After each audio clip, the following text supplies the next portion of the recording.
Hey everyone, can't overdo it with a new video, and in this one I'm going to rank every piece of media that I consumed in November of 2024. I went over the format and all that jargon in the previous video, which you can find in the Mosaic video playlist, so the intro this time will be significantly shorter. However, I did want to briefly touch on one series before getting to the list proper, and that's ReZero Season 3. I was initially going to put this on the list, but then I decided against it since the season's just taking a break. It's not like a part one, part two, at least not yet. I think that part two is going to cover arc six, but I digress. But once it comes back from that break in February, it's going to finish arc five. So it just kind of felt more appropriate to talk about the arc five anime adaptation as a whole once that wraps up. So I'm just going to slide it under the rug and let that happen when it does. But with that out of the way, let's get to the actual list. At the bottom, the worst series I consumed this month ends up being Makeine Too Many Losing Heroines, which is kind of a bummer, honestly. I really liked the show, but whilst I didn't get through too much content this month, the content that I did get through was all really good, leading to it being a very contentious ranking. I found both Yanami and Nuku to be enjoyable throughout. Lemon and Komari both had their arcs and they were serviceable characters. The teacher was a whole ass mood, and the nurse, I look, man, I don't know what they were cooking with her, and quite frankly, I don't want to know. I I I'm not going to talk about her anymore. My favorite character personally was Shikia, and I genuinely have zero justification for this. I just found her so funny for no reason. Absolutely stole the spotlight with her every scene. Her very overly dramatic, lethargic nature, for better or worse, at least she was memorable to me. Quite frankly, I don't really have all that much to say about Makeine besides that it was good. It's essentially the loser's bracket of harem anime, and on a conceptual level, I love that. I think that's fucking hilarious. I think that's great. But in execution, I found it to be just kind of good throughout. I walked in expecting for it to be good and liking it, and yeah, it was good, and I liked it. Following Makeine, the next spot on here goes to Wonder Lab. For the uninitiated, Wonder Lab is a comic that takes place in the Project Moon universe alongside such entries as Lobotomy Corporation, Library of Ruina, and Limbus Company, of which I've only experienced Lobotomy Corporation personally, and only the first 10, well, I mean 11 out of 50 days in that game before I realized, wow, this game's hard. And I'll be real with you guys. I pretty much gave up on the game. The multitasking, I couldn't do it. But I did genuinely love the world that was concocted here. I found it incredibly fascinating and I wanted to experience more of it. So I watched a no commentary video on the rest of the story through YouTube. Even following Wonder Lab, I do want to genuinely continue the story because I like it. I think that the world is phenomenal. Essentially, Project Moon takes place in this apocalyptic world with these creatures known only as abnormalities, where a massive organization seeks to gain energy from these creatures regardless of how dangerous they may be. And yeah, they're dangerous. A lot of people die. Don't get attached to any character. You will only hurt yourself. I'm not going to get super into detail about the world as a whole since I mostly want to focus on Wonder Lab, but maybe I'll discuss that more in the future. Coming into Wonder Lab, my favorite character from Lobotomy Corp was far and away Angela. It's really not close. So seeing her, or at least the hologram of her, right at the start was really the hook that I needed to get invested instantly. But luckily for me, there were two other characters from Wonder Lab that actually hold a candle to her.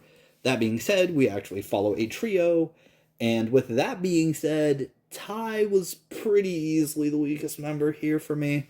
Not to say that they're actively bad, in fact, I'd rather argue the opposite, but in comparison to both Rose and Cat, I think that the least choice is pretty obvious, personally.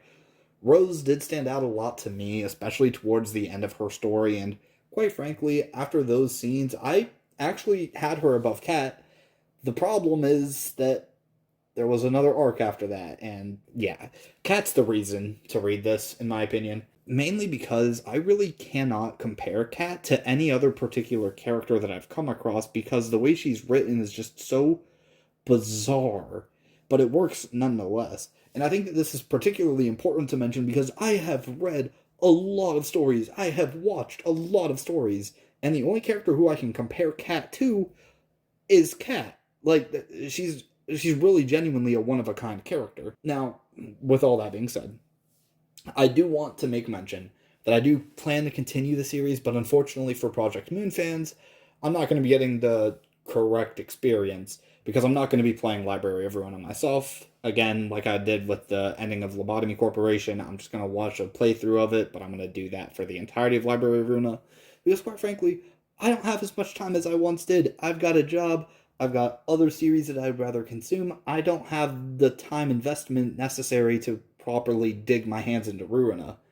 But also, like I said, I really like this world and I want to invest some level of care into it, so I will, through a no commentary guide.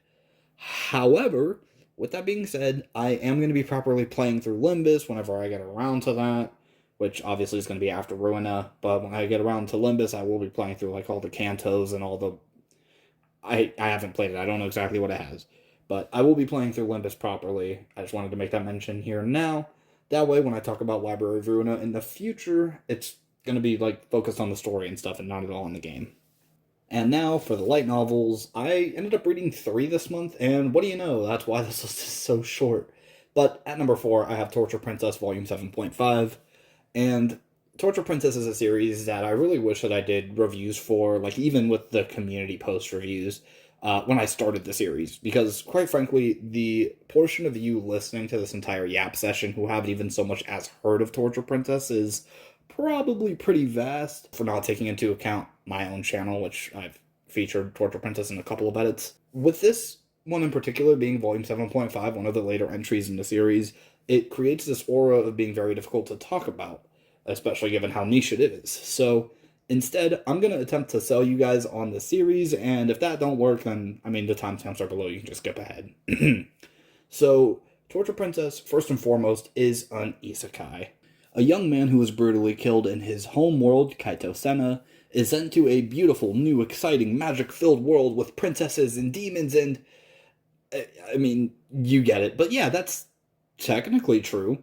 The world of Torture Princess is pretty handily the most dystopian, twisted, gruesome, fucked up isekai worlds I've come across in media. And, I mean, I'll be straight up with you. If you have an active distaste for gore, and you just genuinely hate it to your core, skip this. Seriously, skip it. You are going to be wasting your time. You will not like it. There is so much gore in this series. With that being said, the art is gorgeous, and I was sold on this entire series by a quote from Elizabeth Le Fanu, the Torture Princess herself, on one of the colored illustrations in Volume 1, which I'm going to put on screen here. Now die alone, forsaken by heaven and earth and all of creation. I am so serious, seeing this art, seeing this quote, both absolute peak fiction looking, convinced me to buy all 10 of the books, and I'm not done with them. I bought these things like 2 years ago. But anyways, the art's peak, the quote's peak, everything is peak. It's, by and large, a story about Elizabeth and her servant Kaito going on a journey to kill the demons that threaten their world. And alright, that's my sales pitch. Hope it worked. Now, for Volume 7.5 in particular, I really like the narrative structure. It seems to take the reader back at different points of the story to see some shenanigans unfold between our main trio of Elizabeth, Kaito, and Hina, and seeing how their bonds really strengthened outside of the main story. But what I really like is how each chapter gets recontextualized in the second half of itself. I think that's a wonderful idea. The whole message from the Saint segments are also really good, especially considering Elizabeth's conversation with her in the end of the volume. And the last chapter, or the last message from the Saint, was really fun. Getting to see what is essentially the good ending to the story was a neat touch, and any content that includes Isabella Vicker gets a thumbs up from me. Overall, I liked this volume a good bit, but it doesn't quite reach the same highs as some of the other volumes, namely 6 and 3. I have it above the first 2 books personally, and definitely above the 7th. I intend to finish the series soon, though, hopefully in December, but we'll see how that goes, I guess. But yeah, I like Torture Princess Volume 7.5, and I look forward to the rest of the series. And finally, moving on to the top half of the list and continuing with the light novels, I have Playing Death Games to Put Food on the Table, Volume 2. Now, for Death Games, I'm not saying the whole title. For Death Games, I want to put this out there before I even talk about Volume 2 in particular. I am so fascinated by this series, and genuinely, I cannot wait for Volume 3, which is dropping in February. And yeah, you better believe that I'm going to be reading that shit as soon as it's available, so expect that in February. Anyways, spoilers ahead. Duh. Volume 2 picks up right after Candlewoods in Volume 1, which honestly is still the peak of the series in my opinion. I think that none of the chapters in this were able to really reach the highs that Candlewoods did. But with that being said, Scrapbuilding is pretty handily the most consistent chapter thus far. The moment where Mishiro tells Yuki to toss her the flashlight if she wants to go off on her own, only for Yuki to actually do it, was just so great. I also particularly liked Kotaha here, and her pretty quickly recognizing what Yuki was doing and rescuing both her and Mishiro later on. And I also think that this goes to show how much these 10 death games, up to this point chronologically speaking, have really changed Yuki's psychology and her instantly picking up on what the tablets were for at the start of the game. But more than just her warped psychology, I also think it shows just how much of a natural she is at the death games in the first place. Getting back into Scrapbuilding, though, I definitely found Chie and Kaito to be the lesser characters, admittedly, but honestly, what I praised the most about this chapter was its ability to at least make me give a damn about them. I think these death games with smaller cast sizes make it a lot easier for me to appreciate each individual character, rather than a few highlighted characters when a cast so big like Candlewoods, with characters like Moegi and Kiara really sticking out. But once again, heading back to the chapter itself, the floor with the beast in it was just so good. It was a simple idea with a brilliant execution, and really that's where I think this series is at its best. These things Yuki does, like getting to the end of the game only to go back and get Mishiro, is definitely cool, regardless of her reasons for doing so, but it's a simple concept. Obviously, the protagonist who we're supposed to be rooting for isn't going to just let someone die. But then these expectations are subverted with the knowledge that Yuki only did this knowing what was to come. And lastly, I mean, Yuki's whole strategy of just writing everyone's name down and leaving it to luck was not only diabolical, but it also lends credence to the decision that she made in Ghost House when she killed Kinko just for standing closest to her, and no, I still don't forgive her for that. Speaking of Kinko, though, getting to see the real world impact that her death had was great. But I was also really worried about this being a massive plot contrivance. In particular, Kinko's dad giving Yuki a tracking device to bring down the death games from the inside out, but this ended up playing a non-factor, so I was worried for nothing because Yuki's agent pulled some shenanigans, I guess. But anyways, moving on to Golden Bath, and I'm gonna skip the charade. The only part of this that I really gave a damn about, outside of this being Yuki's Wall of 30 curse, was the reunion between Yuki and Mishiro, and honestly, it was just so good. That one line where it's like the two girls reunited was just a chef's kiss. It was brilliant. Whilst again, I don't think that this peaked as high as Candlewoods personally. I can genuinely see the argument. Seeing Mishiro's genuine disappointment devolve into the seething hatred at Yuki's actions was honestly great. And I really loved how this chapter depicted Mishiro's ideology, giving her some much needed characterization, with her thoughts about how as long as she's had a genuine and tangible impact on someone, that impact itself is part of her. And then seeing the way that she met her end not long after was tragic, but also very well done. All in all, I think that this was a genuine step up from Volume 1, and Yuki is just such a fun protagonist, one who is very easy to root for, and I really need to work on getting her a theme for an edit. I promise it's coming soon, and I mean, last comment, because when the hell else am I going to be able to talk about this? The Volume 6 cover just looks so good. The reason I'm so fascinated with this series is because of that cover. Please let that get translated. I need to know what's going on in Volume 6. Anyways, that's all I have to say for it. It lands at number 3. And now for the last light novel on this list, and also the first one that I read this month, let's talk about Roshidire Volume 9. And Let me lay out some of the foundation for this one because I think it's important. Out of the 3 light novel series that I read this month, this is by far the most popular and the least niche, so I'm going to be keeping spoilers here to as much as a minimum as is possible. This volume is essentially the Suo volume, wherein, because plot reasons, Masachika Kuze winds up going back to the Suo Manor to essentially reclaim the Suo throne from Yuki. We get backstories for pretty much their entire family, and I think that this volume was much needed for the series, even if it didn't hit the same highs as Volume 8 did, in my opinion. I will say, however, that I think Yuki in particular got a huge boon because of this entry in the series. Her argument with Kuze was absolutely gut-wrenching to read, and her later conversation with Alia about how she became who she is today was genuinely great. Throughout this entire volume, Yuki really proved herself to be not just some goofy side character for comedic relief, but a deeply tragic figure in Roshidire with some genuinely amazing parallels to Kuze himself. Seeing these siblings have this desire to do everything under the sun for one another just to see the other smile, and yet going about it in a way that completely ignores and disregards how the other feels, is really tough to read through. And that argument that I alluded to earlier, where Yuki essentially berates Kuze, was in particularly tough, considering the monologues that we saw from Kuze about why he's doing the things that he's doing.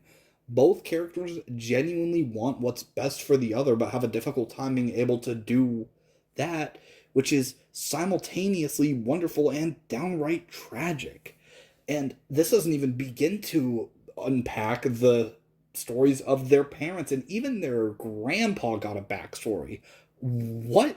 We are getting grandpa backstories in Roshidire.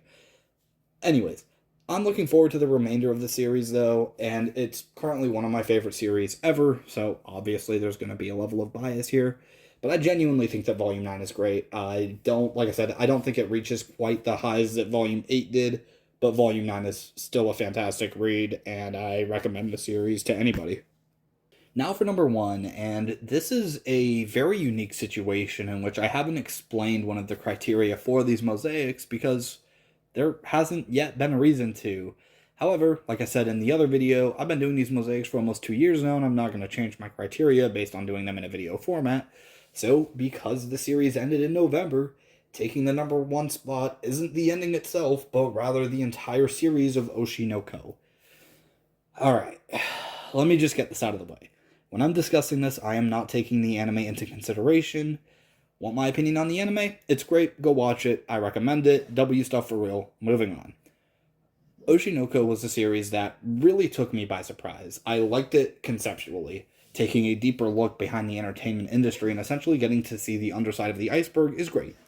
And I think that a lot of this felt very authentic throughout, especially the Tokyo Blade arc. Seeing a manga author work with a team of people trying to adapt their work into a play was great. And the whole concept of emotional acting that was brought about through this arc was great.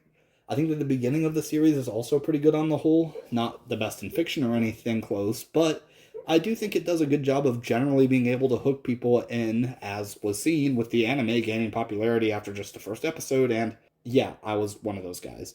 I understand that the first episode was obviously extended, which helped create this effect, but I digress. I think Aqua is a mostly good protagonist throughout the story. His whole warped ideology about revenge is something that goes off the deep end at times, but generally I think it's handled pretty well. Ruby is probably the character I'm the most mixed on, honestly. She definitely has her, let's call them controversies, but outside of those, I've found her to be generally palatable throughout the entire runtime of the manga. I think that Kana is a character who some really like and bizarrely to me hate because of what she did towards the end, but we'll get there in a second. And Akane Kurokawa, the absolute GOAT of the series, in my opinion. Pretty handily my favorite character. It's honestly not all that close between her and Aqua. I don't think she ever reaches some incredible highs like characters in other series, but she's also the only character in Oshi no Ko who I don't really have any qualms with, really. But alright, now I've held out long enough now. Let's talk about the ending, and oh boy, what an ending it was, right guys? I liked it. Now, before I get into the internet's reaction to the ending, I want to make my opinion on this very clear.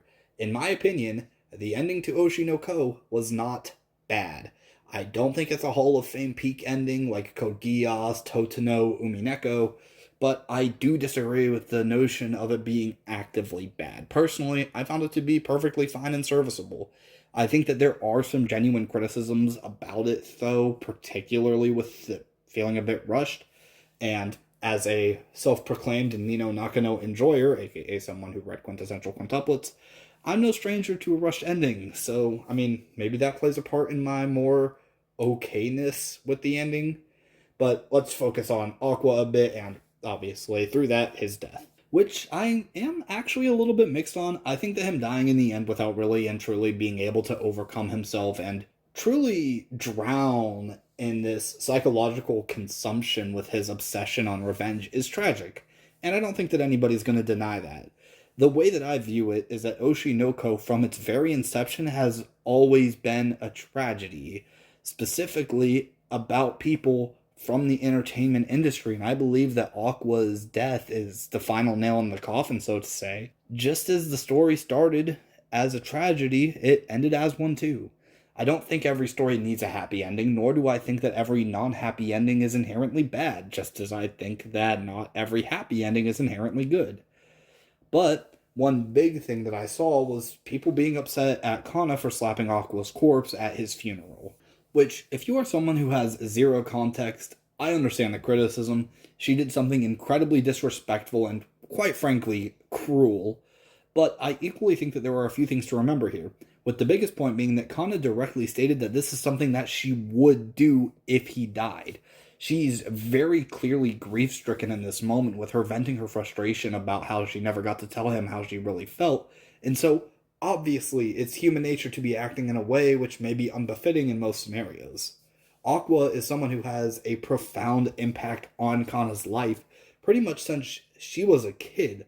So suddenly losing that is obviously going to fuck with her psyche. But anyways, the actual ending, quote unquote, like the final few panels were actually really good in my opinion. Pretty much exactly what I expected here with Ruby getting to live out her mother's dream. I don't really see anyone complaining about this specific aspect of the story, so I'm not going to dwell on it long since my opinion aligns with basically everyone else's. It was good. Oshi no Ko is by no means a perfect story. I do have my own grievances with it, but I did thoroughly enjoy the journey through the highs and lows, and I'm glad I got to experience it, even if not everyone shares that same sentiment. Okay, seriously, people were burning their physical manga copies over the ending, which is just so insane to me. I cannot fathom that. But anyways, it's one of my favorite manga out there, and yeah, I do recommend it despite the controversial ending. And even though it's kind of surreal to see it end, it has. And kind of by proxy of it ending here, it's the best thing that I read this month. Hey everyone, post editing, can't overdo it here again. I actually recorded an outro for this one and the previous one as well, weirdly enough, before I made the actual video, but I think it's better to just do this as a post editing thing. I think it just makes more sense that way, especially when I have a hiccup. Like, oh my god, that was a shit show. The number 3 and number 2 placements, both of those got completely corrupted, so I had to re-record the audio and like redo all the shit that you see on screen for that, which probably doesn't sound like a lot, but trust me, when you couple it with frustration, it was so bad. It took me around 2 hours ago. I made that post, so I've been working on it since. So yeah, it was a bit of a setback, but I got through it. I hope that you guys did enjoy the video. I hope that the audio quality was better on this one. I found a new way to go about it, essentially just by screen recording my audio and then sending that to Discord rather than just sending a voice message through Discord, which for some reason, like, at least to me, sounds a lot cleaner. I hope it's the same way for you guys. But as for future plans, for December, I'm hoping to read through both Torture Princess volumes 8 and 9 that'll finish the series. And there's also a manga that I'm going to be reading called Kono Oto. I don't remember the entire title, but hopefully I'm going to get through that. As for videos, the next long form video that you guys can expect is going to be the start of a terrible decision on my part, where I'm going to be essentially just ranking my top 100 favorite fictional characters. That video is going to be so long. I am 100% going to be breaking it down into parts. There's going to be 5 parts in total. Part 1 will be spots 100 through 76. Part 2 is going to be 75 to 51. Part 3 will be 50 to 26. Part 4 is going to be 25 through 11. And then part 5 is going to be the top 10. And then maybe I'll do like a compilation video where I literally just smush all those videos together. I haven't really decided yet, but look forward to that, I guess. I decided to do 5 parts instead of just the 4 because I know I have a lot to say about my top 10 in particular. So I'm going to let that be its own video, and hell, is probably going to be the longest one, even though it has the least characters to talk about. So I hope you guys are looking forward to that. There are also a couple of other ideas. I did like a brainstorming post, so you can expect for those to come down the pipeline eventually, maybe, probably. That's about all I got for you guys. So I hope that you guys have a great rest of your day, night, morning, afternoon, evening, whatever it is. And as always, take care, y'all.